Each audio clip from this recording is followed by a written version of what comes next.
아, 역대상하는 역사서이기 때문에 그 시대적인 평가도 있고 등장하는 인물들도 있고 그리고 시기의 구분들도 있습니다. 뭐 주로 왕이 바뀔 때마다 처해져 있는 여러 정황들이 달라지곤 합니다. 솔로몬에서 르호보암으로 넘어갈 때에는 엄청난 시기적인 변화가 있습니다. 나라가 분열된 것이죠.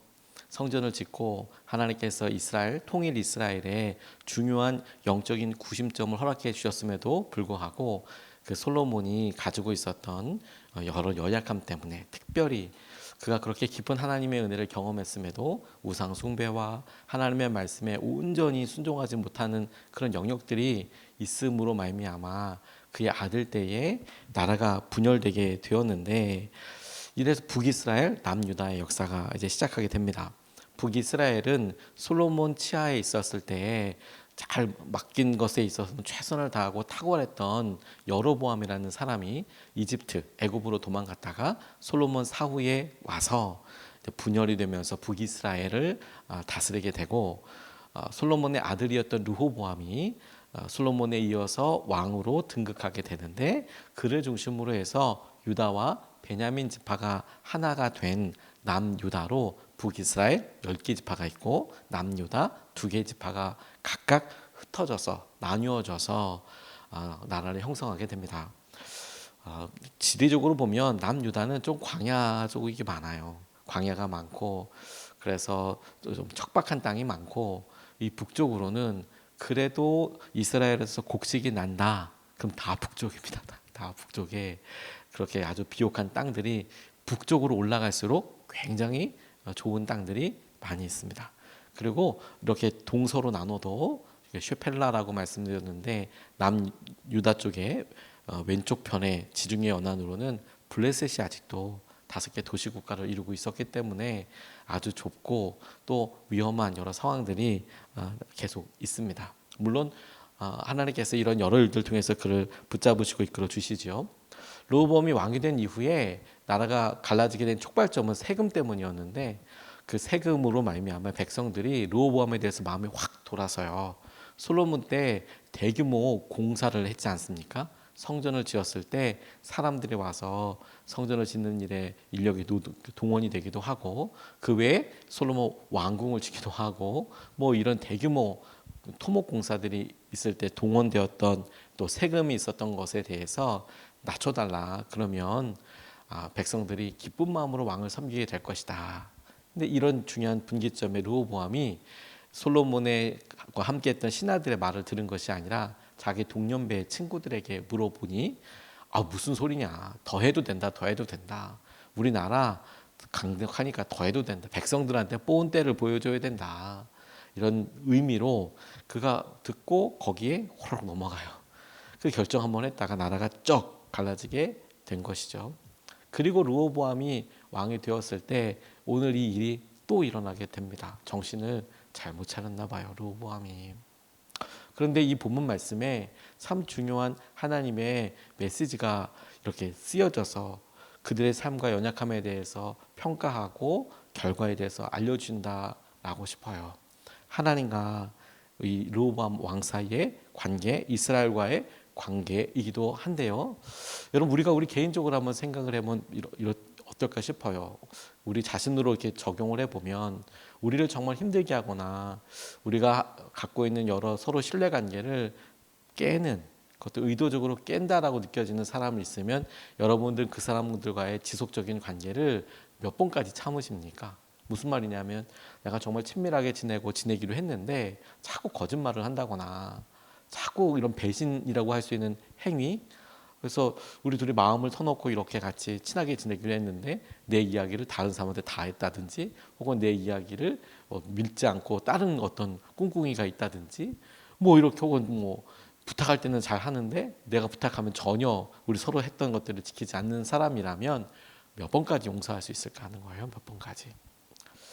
하나님과 우리 사이에, 그리고 오늘 발견되는 르호보암 사이 혹은 유다의 왕들 사이에 하나님과 신뢰관계라고 생각할 때 몇 번까지 하나님께서 참으셔야 하나님은 은혜로우신 건가요?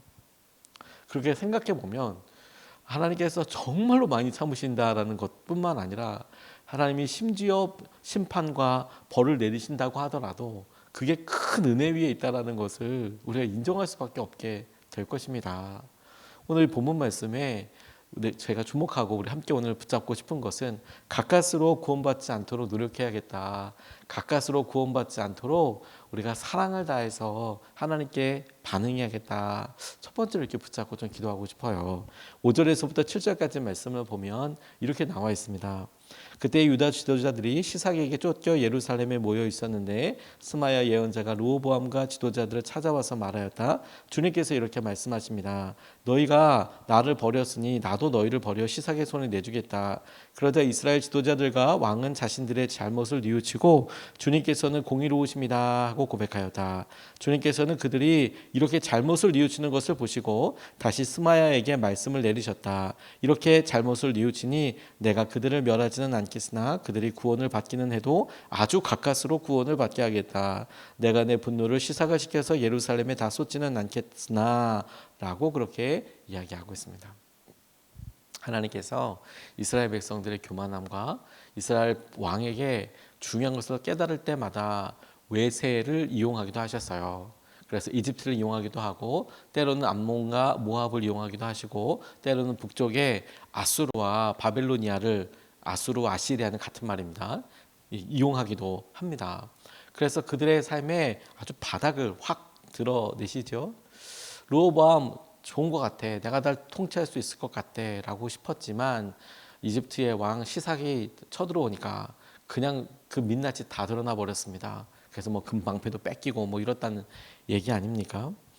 하지만 그들이 처음으로 이런 어려운 일이 있었을 때 적어도 르호보암에게 있어서 처음으로 이런 일이 강력한 외세 침입이 있었을 때 회개했어요. 잘못을 깨달았어요. 근데 잘못을 깨달았을 때 하나님께서 한 사람 예언자를 보내서 스마야라는 예언자를 보내서 그 의미를 명확하게 알려주지 않습니까? 너희들이 나를 버렸기 때문에 나도 너희를 버렸다. 너희들이 나를 버렸다. 하나님께서 보시기에 이스라엘 사람들이 그리고 이스라엘 왕 르호보암과 지도자들이 하나님을 버린 것으로 여기셨어요. 하나님을 의지하지 않고 따르지 않는 일에 대해서. 그리고 지금 이와 같은 일이 일어났을 때 당황하고 힘들어한다는 것 자체가 이스라엘 백성 혹은 지도자 혹은 왕들은 본인들이 하나님을 배신했다, 버렸다라고 생각하지는 않았을 거예요. 그냥 평소대로 잘 하고 있다고 생각했을 거예요. 근데 그들에게 어려움이 찾아오고 이게 왜 그러냐라고 그들에게 생각하고 고민하게 되었을 때 하나님께서는 알려주셨어요. 너희들이 나를 버렸기 때문에 나도 너희를 버린 것이다 라고 그렇게 이야기합니다. 그래도 이들의 소망이 어디에 있습니까? 바로 잘못했다고 얘기하는 거예요. 그렇군요. 우리가 하나님을 버렸다고 말씀하시는 것 앞에 주님은 공의로운 분이셔서 우리가 잘못했습니다. 잘못을 뉘우치게 되었습니다. 마치 여러분 바로 솔로몬에게 말했던 것처럼 너희들이 성전에서 나에게 기도하면 마음을 돌이키며 스스로 겸비하여 나를 찾으면 내가 너희를 기억하고 내가 너희를 보고 살필 뿐만 아니라 들어서 내가 너희들의 땅을 지키겠다. 다시 번성케 해주시겠다라는 말씀이 그대로 이루어진 듯 싶어요. 근데 여러분 그럼에도 불구하고 하나님께서 말씀하신 것이 하지만 전과 같지는 않을 거다. 가까스로 구원받게 할 거다. 다시 말해서 이런 일이 있기 전과 있은 후는 차이가 있을 거다라고 그렇게 말씀하시는 거죠. 여러분 은혜는 그냥 누리는 것인데 왜냐하면 하나님께서 전권적으로 우리에게 허락하여 주시고 베풀어 주시는 것인데 가까스로 구원받는 것도 자신의 노력이 있어야겠죠. 원래보다는 힘든 경우이겠죠. 은혜라고 하지만 그 은혜 가운데 살면서 그 가운데 하나님께서 허락하여 주시고 공급하여 주시는 것을 기쁨과 누림으로 살아가는 사람도 있지만 은혜 위에 살면서 보둥보둥 살아가는 사람도 있어요. 엄청 힘든 삶을 살아가는 사람도 있죠. 그러니까 하나님의 은혜 너무너무 감사하지만 르호보암 입장에서는 진짜 안타까운 일 아니겠습니까? 안타까운 일. 저는 우리가 우리 삶에 하나님께서 그럼 이렇게 이야기하시고 말씀하실 때 무엇을 중심으로 우리가 어디에 힘을 주어야 하는가? 하나님 우리의 삶에 주님께서 허락하여 주신 은혜를 오히려 사랑으로, 오히려 주님 앞에 나아가는 자발적인 마음으로 나아가는 것이 정말 중요한 거구나. 가까스로 구원받는 것이 너무 안타깝고 힘든 거구나. 죄는 하나님과의 관계와 관련되어 있는 것입니다. 그래서 예전의 모습을 잃어버렸다면 참 안타깝죠. 마땅히 누려야 할 것들을 누리지 못하고 그래도 살아가요. 탕자가 대표적입니다. 마땅히 누려야 할 아들의 권리가 있지 않습니까? 마땅히 누려야 될 아들의 권리. 그래서 그걸 썼어요. 썼다기보다 그냥 한 방에 다 누려볼 거야 라고 생각을 했죠. 그런데 그가 멀리 떠났을 때 막상 어떻게 됐습니까? 다 탕진하고, 그리고 정말 거지의 신세가 되어버렸어요. 그러니까 그가 조금 어려웠을 때는 주위에 있는 자기를 도와줄 수 있는 사람, 혹은 자기가 먹을 수 있는 돼지들이 먹는 쥐염여매를 찾는데 진짜 죽겠구나 싶으니까 아버지를 떠올렸습니다. 그리고 돌아왔어요. 은혜를 누렸죠. 감사하고 기쁨이죠. 그런데 여러분, 그 삶의 그 모습을 우리가 이렇게 옆에서 보면 참으로 가까스로 구원받은 사람의 모습과 참 많이 닮아 있지 않습니까? 하나님께서 우리에게 은혜를 주시고 기쁨을 주실 때 우리가 하나님, 이것이 은혜 때문이군요. 하나님, 이것이 주님께서 허락하여 주신 것이군요. 하나님, 우리에게 이것을 축복으로 허락하여 주신 것이군요. 그래서 그것을 온전히 의지하고 사모하는 마음으로 따라가는 것을 오늘 루어봄을 통하여서 다시 한번 우리가 마음속에 새겨야겠다고 싶어요. 가까스로 받지 않도록, 구원받지 않도록 기쁨과 은혜로 나아갈 수 있도록.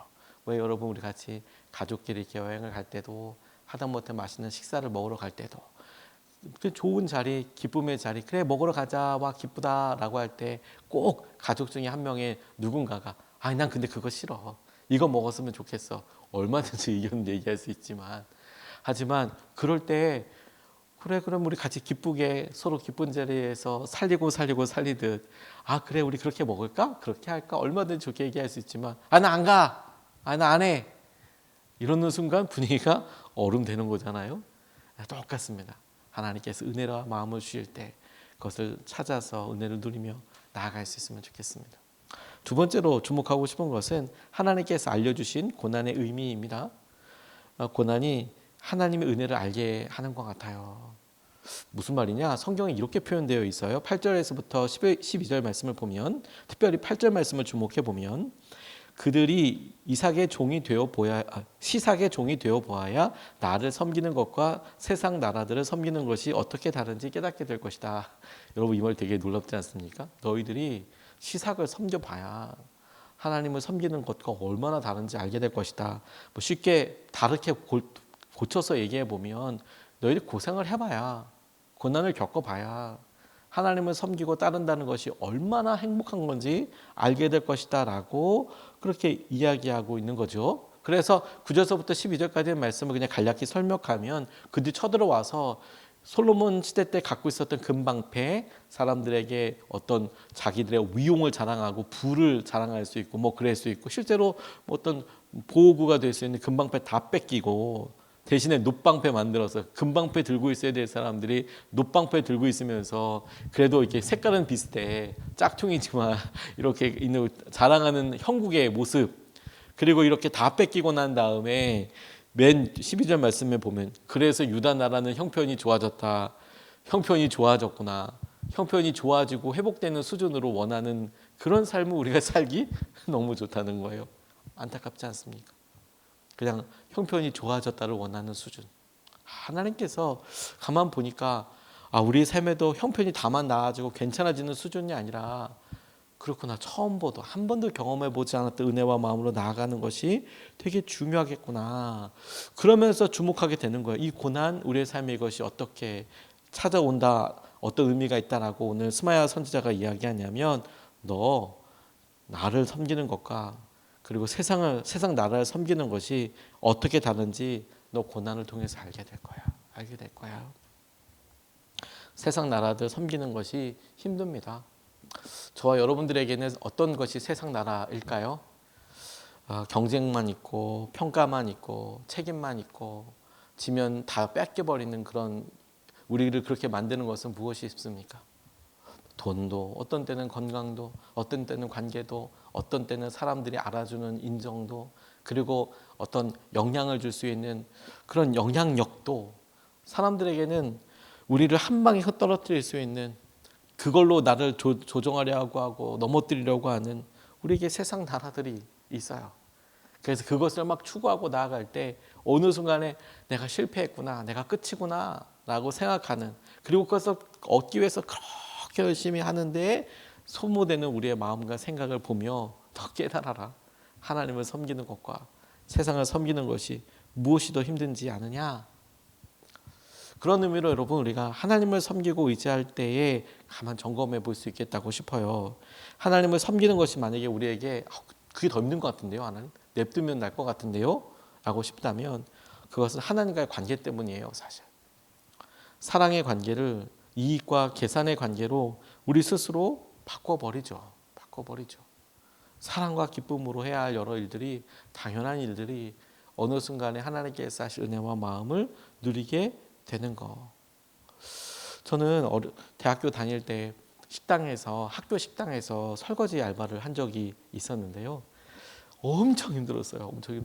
설거지 알바를 하는데 그 점심시간 때 즈음에 알바생을 쓰는데, 그때 이 식판들이 쏟아져 오거든요. 학교 식당이니까 밥 먹을 거 아닙니까? 그러면 그 식판들이 한꺼번에 먹고 내놓는 거를, 저는 뭐 음식을 만들 수 있는 건 아니니까 그 짬을 터는 사람이 있고, 그거를 초벌로 닦아내는 사람이 있고, 그거에 세제를 묻혀서 이렇게 돌리는 사람도 있고, 헹구는 사람도 있고, 큰 이런 그 물통이 이렇게 있는데 거기에 사람들이 서가지고 그 알바생들이 서서 쫙 해요. 식당의 직원분들은 이제 그 안에 배식이나 뭐 이런 것들 때문에 엄청 바쁘시고요. 그 점심 시간 때만. 근데 진짜 힘들었어요. 정말 힘들었어요. 왜냐면 이거 노가다 알바를 줬거든요. 그때 굉장히 월급을 많이 줬어요. 그때 제가 알았습니다. 야, 집에서 차라리 설거지 기쁨과 사랑으로 하는데 돈 많이 주긴 하지만, 돈 이렇게 알바비니까 시급으로 주긴 해서 필요해서 하긴 하지만 진짜 힘든 거구나. 이거 정말 힘든 거구나. 똑같은 일 해도 무엇으로 하게 되느냐 차이가 있지 않습니까? 어떻게 하면 회복될까요? 어떻게 하면 세상 나라들을 섬기는 것을 통해서 우리가 적어도 하나님께서 말씀하시는 이것을 통해서 다시 똑같은 것을 고쳐질문하여 깨닫게 되는 것은, 그래, 세상 나라를 섬기는 것이 힘들지 하나님 섬기는 것보다. 그렇다면 오히려 거꾸로 한 걸음 더 나아가서 지금 우리 상황이 세상 섬기는 일에 목매고 힘들어 있다면 이 일을 통해서 하나님 섬기는 것도 배울 수 있겠구나. 하나님과 연관하여서 다만 이 시기를 넘어서는 것이 목표가 아니라 틀어진 관계를 회복하는 것이 목표인 거구나. 다만 조금 더 좋아지는 것이 목표가 아니라 내가 세상을 섬기는 것과 하나님을 섬기는 것 사이의 차이를 알려줄 거야. 너 알게 될 거야. 라는 하나님의 말씀에, 하나님, 당연히 하나님을 섬기는 게 좋죠. 그렇게 결론은 이미 다 알고 있죠. 막상 고난이 확 임해보면 그렇죠. 그래서 내가 어떤 일로서 세상을 섬기고 하나님을 섬기고 그 중에서 선택하는 이런 수준이 아니라 기쁨으로 하나님과의 관계, 사랑하는 관계 때문에, 사랑하기 때문에 하나님께서 하신 은혜와 마음들을 누리고 알아가게 되는 통로로 우리가 오늘 주님 앞에 반응하고 나아갈 수 있으면 좋겠습니다. 르호보암이 안타까운 부분들도 있지만 하나님의 은혜를 적어도 누리게 되는 그런 사람이지 않습니까? 오늘 두 가지 말씀을 같이 나눴습니다.